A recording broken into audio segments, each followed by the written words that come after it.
This episode of Writing Excuses has been brought to you by our listeners, patrons, and friends. If you would like to learn how to support this podcast, visit www.patreon.com/writingexcuses. Season 20, Episode 24. This is Writing Excuses. An interview with Charles Duhigg. I'm Mary Robinette. I'm Dongwan. And I'm Howard, and I get the opportunity to drive this interview, and I'm going to begin by introducing our guest, or rather letting our guest introduce himself. Charles, welcome to Writing Excuses. Who are you? Thank you for having me on. This is such a treat. My name is Charles Duhigg. I am a journalist for the New Yorker magazine. And in addition, I write books. The first book I wrote, it was named The Power of Habit.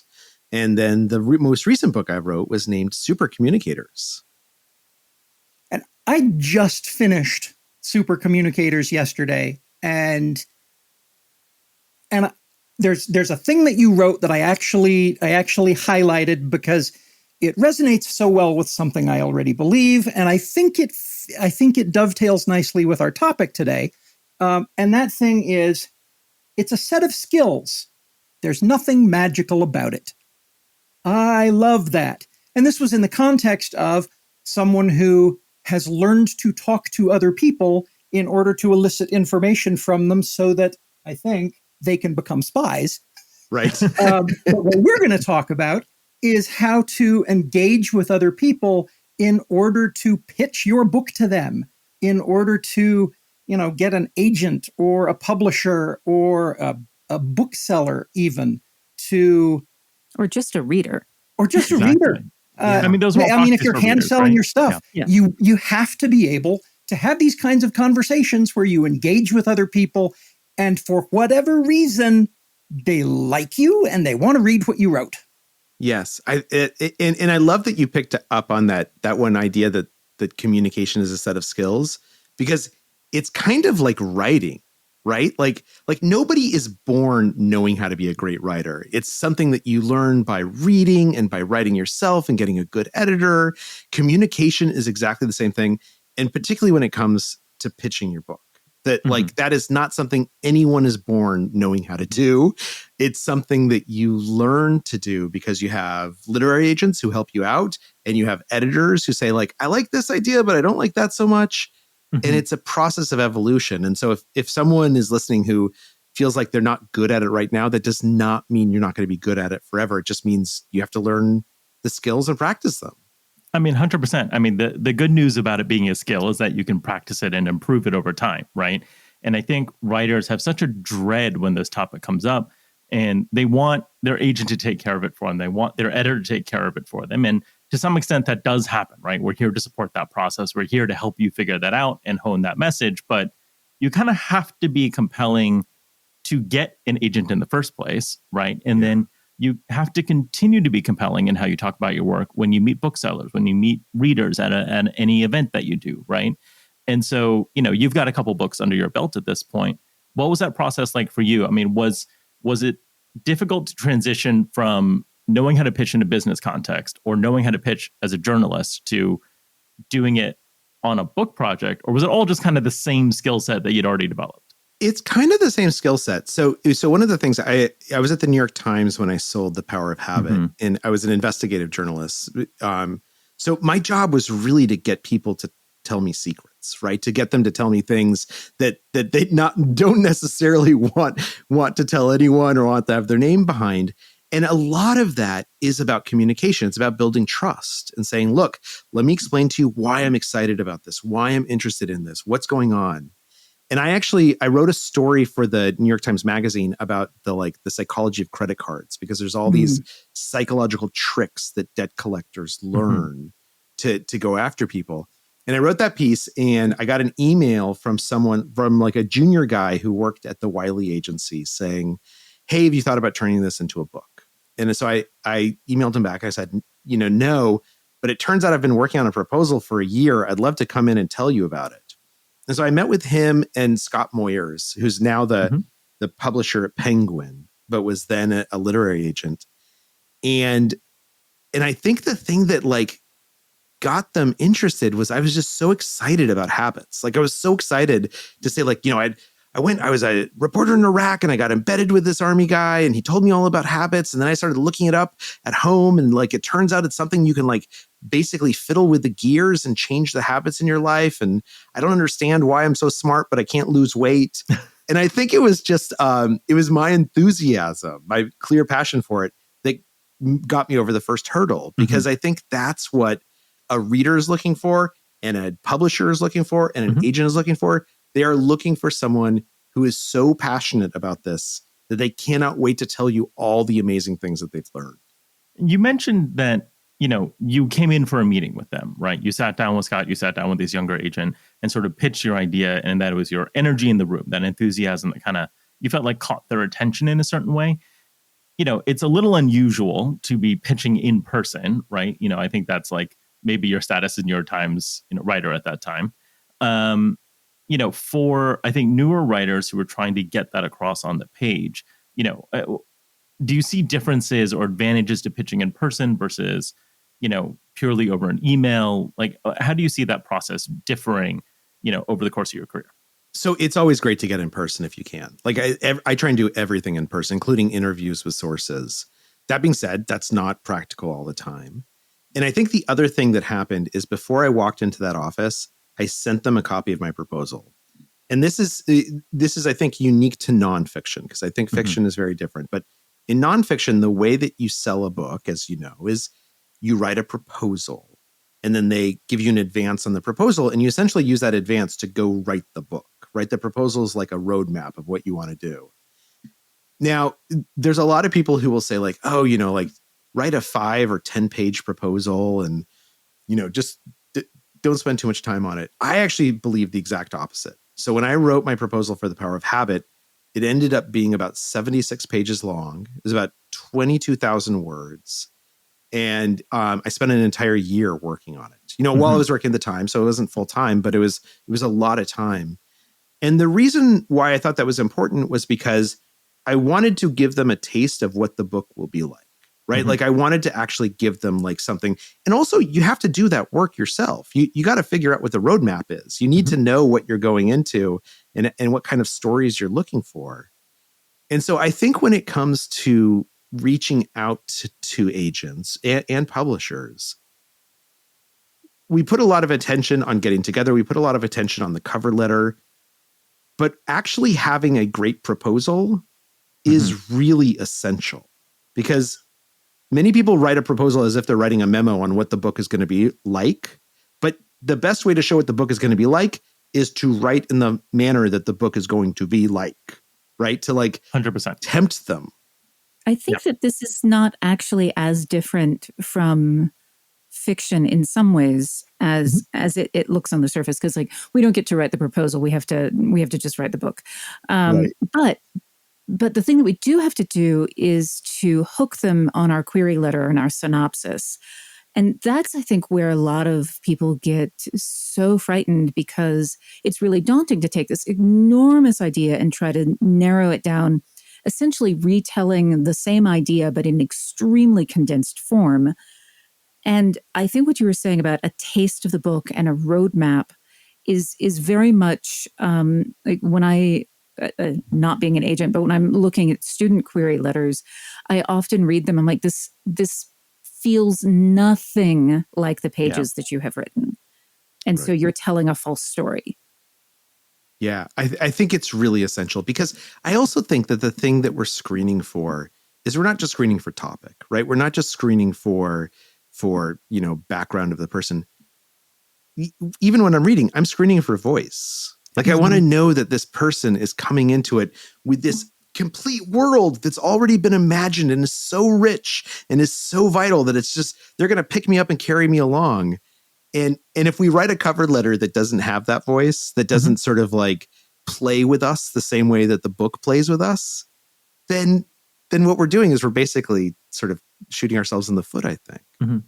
Yeah, and there's a I guess there's a fine line between aping the voice of your book in your proposal, as if you're cosplaying the book Mhm. and using the voice that you use in your proposal, the same voice that you use in the book. That's a distinction that I think is difficult for a lot of people. It's easy to misinterpret that. Oh, I'm writing a high fantasy, so you want me to include in my proposal something about the hearty stew I enjoyed this morning? No, that's not actually what we're saying. Right. One of the things I most commonly say, when people are asking me for feedback on a proposal, on a query, on whatever it is, the thing I'm always saying is like, I don't know, I don't feel you in this book, right? I'm looking for where your voice in this book. Why is this the only book that you could tell? And you're right that comes down to voice, right? Like communication, I think, is so often about building a personal connection, especially in storytelling, right? So being able to create that connection, like, I think the word authenticity has a lot of like weight to it that is very complicated, but like, how do you bring your own authentic voice to a project, right? How do you make sure that when you're doing that proposal, when you're writing that sample, that it feels like you and your perspective? So that's a really good question. And I think here's the thing that's true of voice, at least in my experience. Voice is not something that you are born with or that you discover easily. Voice is the product of writing and writing and writing. In fact, there was this wonderful Adam Moss, who was the former editor of New York Magazine. He wrote this book called The Work of Art. He recently had something on the New York Magazine website where he interviewed Jonathan Franzen about writing the corrections. And it turns out that before Franzen wrote the corrections, he spent years writing a book called The Corrections. It was about an IRS lawyer. And this one little minor chapter featured these folks in Minnesota or someplace like that, wherever he sets the story. And he realizes eventually, after literally years of writing, that's the story. Mm. And he gives his journals to Adam Moss. And in his journals, he says things like, I've been writing this for 3 years, and I just today wrote the paragraph that I think sounds like what I want this book to sound like. And then you lean into that. And so the thing that is true of voice is that if it's not working, it doesn't mean that it's not authentic. Yeah. It means that actually achieving authenticity often takes work after work after work and like peeling back the layers and just sticking with it. Mm-hmm. So authenticity isn't something that comes from like a wellspring in ourselves. It's something we discover. And it takes work to discover it. The metaphor that I've used with students and used with myself, you've heard you have to write 1 million words before you write your first true word, whatever. The way I look at it is you've got a couple million of the wrong words in you, and they are in front of the right words. So you got to get them out of the way by writing them. Sorry. Yep. And it's actually, if you look at basically every like kind of the guy who wrote Nickelback Boys and the Underground Railroad, Colson Whitehead. Thank you, mm-hmm. Colson Whitehead. So Colson Whitehead, before he wrote his first book about the elevator inspectors, mm-hmm. he wrote another complete book and basically just threw it out. Right? Because he didn't know what he was doing yet. He didn't know what his voice was.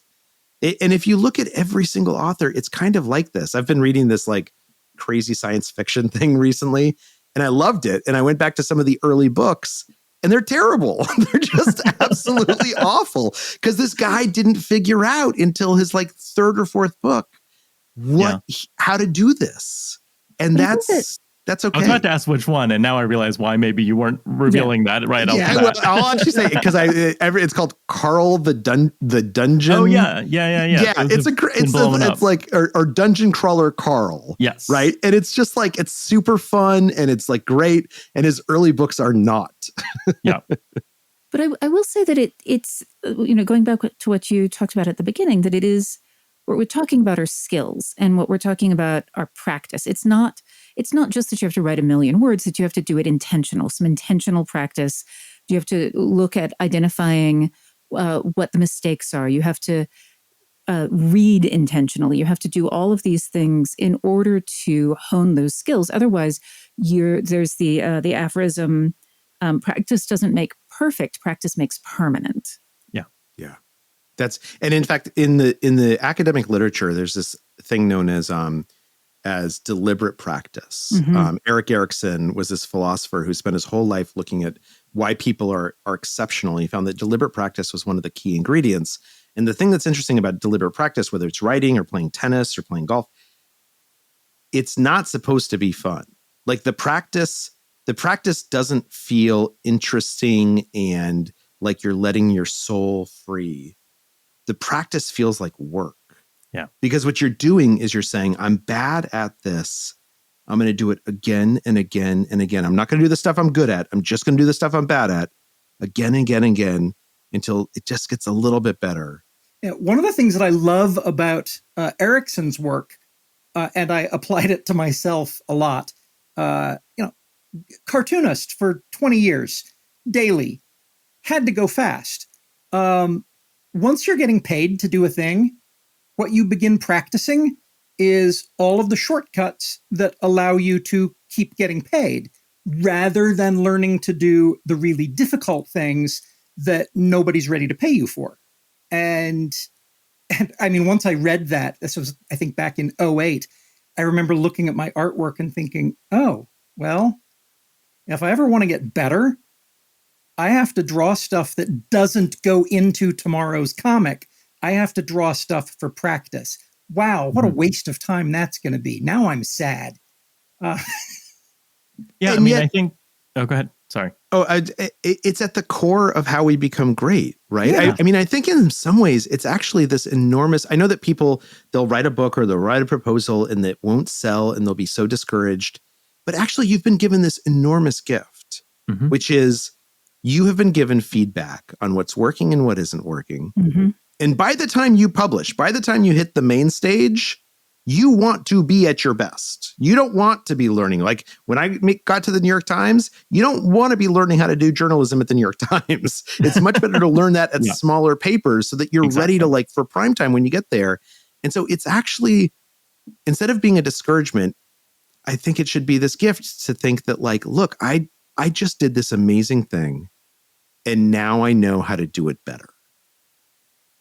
Okay, well, we've talked a lot about writing and getting better at it. After the break, I think we need to talk about talking.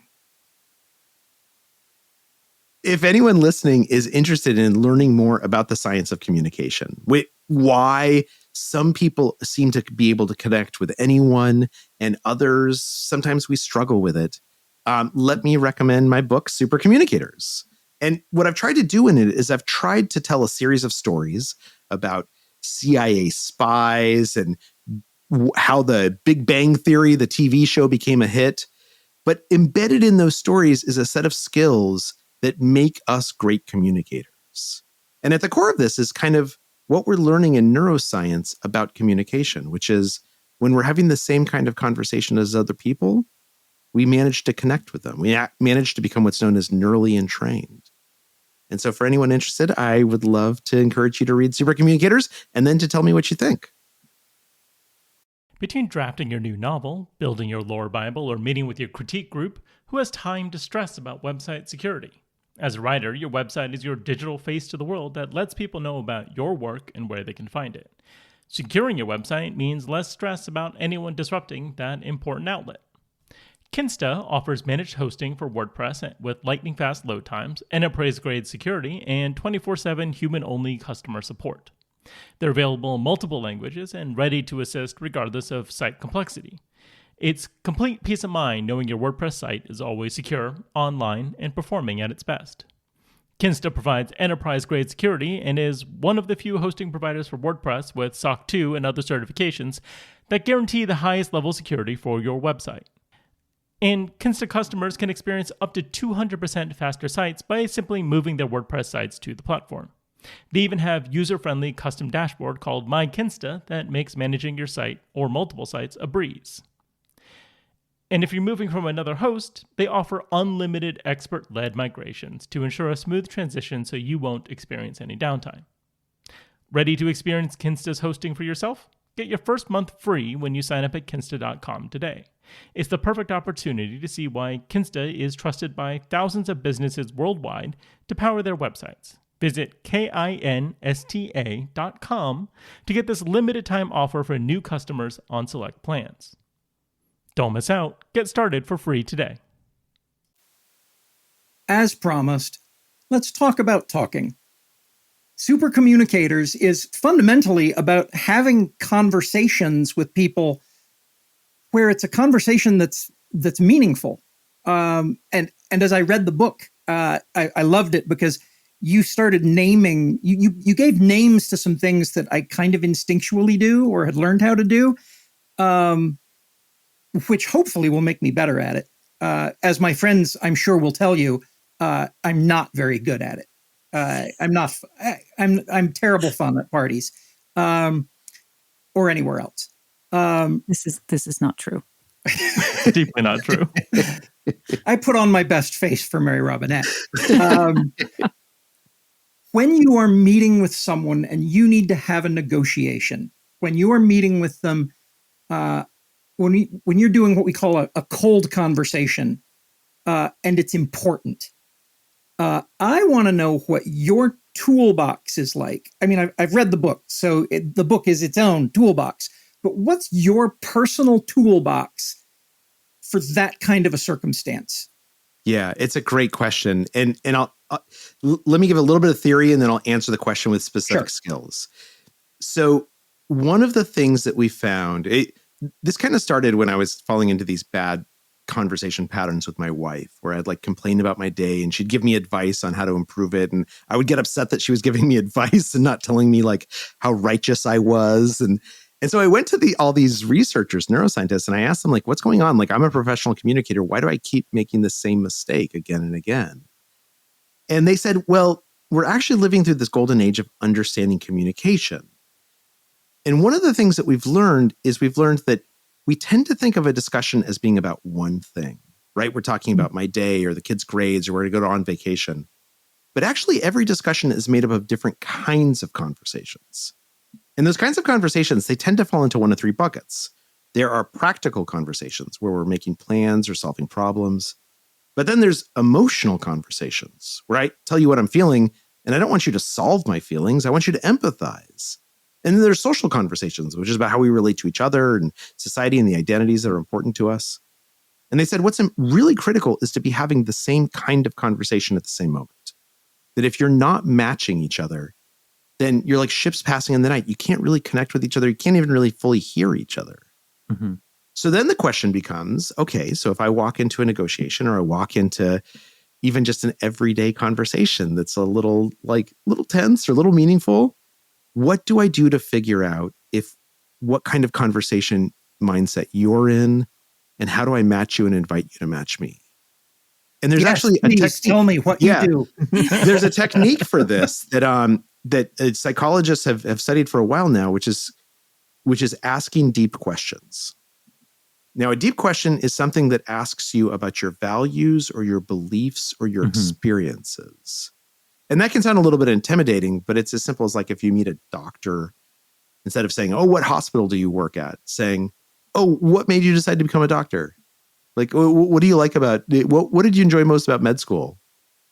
When we ask a question like that, which is not a hard question to ask, what we're really doing is we're inviting that person to tell us where their head is at and tell us something important about themselves. So the number one thing that I do when I walk into a tough conversation or negotiation is I ask the other person a question, a deep question, and then I just sit back and let them talk. Because they're going to tell me what's going on inside their head. So instead of, hey, how about that Lakers game? It's, hey, what's your favorite thing about being a journalist, Charles? Yeah, exactly. Or instead of walking in and saying, okay, there's three things I want to share with you. You know, I want these deal points, and I think that it's really important we do the jacket this way. And instead of going in, because we tend to think before hard conversations, we tend to think about what we want to say. And that gets in the front of our mind. And so we bull into that conversation and we say it. But if we start by asking them a real question, a deep question, like exactly the one that you just mentioned. Mhm. Or, what made you decide to become a publisher? What book has been one of your favorite books to publish? Like when do you feel like you became the publisher you wanted to be? That person is going to tell me so much about themselves. Yeah. And at that moment, I know how to connect with them. Those are good questions. Yeah. My first boss in publishing was a literary agent. This was Chris Calhoun at Sterling Lord Litteristic, and he was a great mentor to me. And I always remember that he, at one day, I walked into his office and he had written out on a card on his desk and like put it on like a little like platform where he could see it anytime he was on the phone. And it just said, "Let them talk." Right. And it was, he had the gift of the gab. He'd love to tell a story. And it was sometimes a reminder. And, I think about it all the time when I'm meeting new people in publishing, when I'm in a negotiation, when I'm pitching a book is, wait, this isn't about what I'm telling them. It's also me listening to what it is that they have to say and making the space for that. And then what you're saying is also the explicit invitation to tell me what's going on with you. And then we can have that connection. And on the basis of that connection and trust, we can have a negotiation. That's exactly right. And sorry, go ahead, Mary Robinette. You're just making me think of this thing that my mother, who's an arts administrator and used to have to do fundraising all the time. And I asked her how she did schmoozing, essentially. And she said, the other person is always more interesting than you are. Yes. Yeah. That was her mantra. And then specifically when trying to sell a puppet show, if you think selling a book is hard, welcome to my life. To ask them about what they needed, what they were looking for, and to let them talk. And then you could figure out how you could fill their need, but not to start off by telling them what your product was, what your story was. Yeah. That's, and I think that there's something important there, which is asking questions doesn't mean that you just ask questions, right? And I think particularly for journalists and writers, it's really easy to get into this place where you're just asking question after question and they're never asking a question back of you. And so it feels very one-sided. The thing with a deep question is that it's a question that's very easy to answer your own question. So, oh, you became a doctor because you saw your dad get sick when you were a kid. Oh, that's interesting. I became a lawyer because I saw my uncle get arrested when I was a kid. Right now we're sharing something. And there is this thing in conversation known as conversational reciprocity or authenticity reciprocity, where a conversation only really feels meaningful when both people are contributing to it. Mm-hmm. And sometimes some people are not good at asking us questions. But that means that we should see that as an invitation to volunteer things about ourselves in a graceful way. Because it's not that they're not curious about us, it's that they just don't know how to ask questions. They haven't practiced it. I'm curious. The next question I wanted to ask, about the toolbox, how do you learn to listen? Because we talk a lot about, you need to be a better listener. You need to spend time listening. And it took me a good decade to realize that listening was a lot more than just not being the one who is talking right now. Yeah. Yeah, Mary Robinette is laughing, but she's like, oh, yes, I remember you 10 years ago. It's actually been less than 10 years that you learned that. I mean, I was not saying that out loud. So an interesting part about this is that when we talk about listening has this image as being a very passive activity. But when researchers look at listening, what they see is it's an incredibly active activity when it's done well. So the thing that's happening is it's not enough just to listen. You also have to prove that you're listening. And the act of proving you're listening actually makes you a better listener. And there's a technique for this known as looping for understanding that they teach in all of the business schools and law schools. It has these 3 steps. Step 1 is you ask a question, preferably a deep question. Step 2 is when the person stops answering the question, you repeat back in your own words what you heard them say. And this isn't mimicry. This is about showing them that you've been processing what they're saying, adding a little bit like, what I hear you saying is this, and that reminds me of this. And if you actually force yourself to listen closely enough, that you can repeat back what they've said and add something to it, then you are actually listening. And then step 3, and this is the really important one, this is the one I always forget, is ask if you got it right. Because what you're doing when you say, hey, did I hear you? Did I understand you correctly? What you're really doing is you're inviting them to acknowledge that you were listening. And one of the things that we know about our neurology and how we evolved is when I believe you are listening to me, I become much more likely to listen to you in return. So this technique, you're exactly right. Listening is a skill. It's a skill that we practice. And the way that we can practice it is this looping for understanding. And it feels awkward the first couple times you do it. And then it becomes really natural and it becomes so a does habit. golf. Exactly. I don't know that golf ever doesn't feel natural, but I was going to say, I play putt-putt in VR. It's interesting because there's a technique that we use in giving feedback, right? That is very basic and very common. That is the compliment sandwich, right? You start off by saying a nice thing, you give the feedback, and you say the nice thing at the end, right? And I think people love to cut out the nice parts of that and just like, oh, I don't need to deal with that. I just want to dive right into the hard part, the criticism, right? And to me, that always feels like such a mistake because to me, the opening part and the final part are the opportunity to do exactly what you're saying. For me to repeat back, here's what I think you were trying to accomplish with this. Here's why I think this is a wonderful project or what your goals are.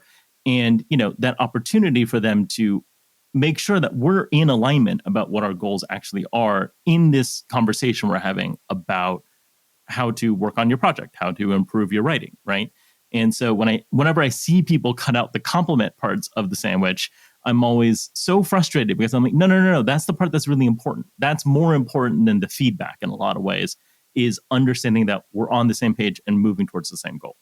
And what I love about that is that the compliments you just mentioned, they're not necessarily actually compliments. Like when the compliment sandwich is done poorly, it's someone saying like, I love that book that you wrote 20 years ago. It was so good. This book is terrible. It does not work at all. Yeah. But if you could go back to that thing you did 20 years ago, that'd be great. Right? That's a compliment sandwich. And the person walks away thinking like, you're a jerk. I'm not going to talk to you anymore. That sandwich needs better bread. It needs better bread. It needs better bread. But what you said is, I'm not actually just going to give you a compliment. Yeah. What I'm going to do is I'm going to show you that I am aligned with your larger goals. Yes. Like there was something about your proposal that excited me so much, and that you seem so passionate about this, and I was so inspired by that. And I think we're off track a little bit in making this work, but you and I are on the same side of the table. And those are what the best compliments are. The best compliments aren't actually compliments. The best compliments are reflections that I see you.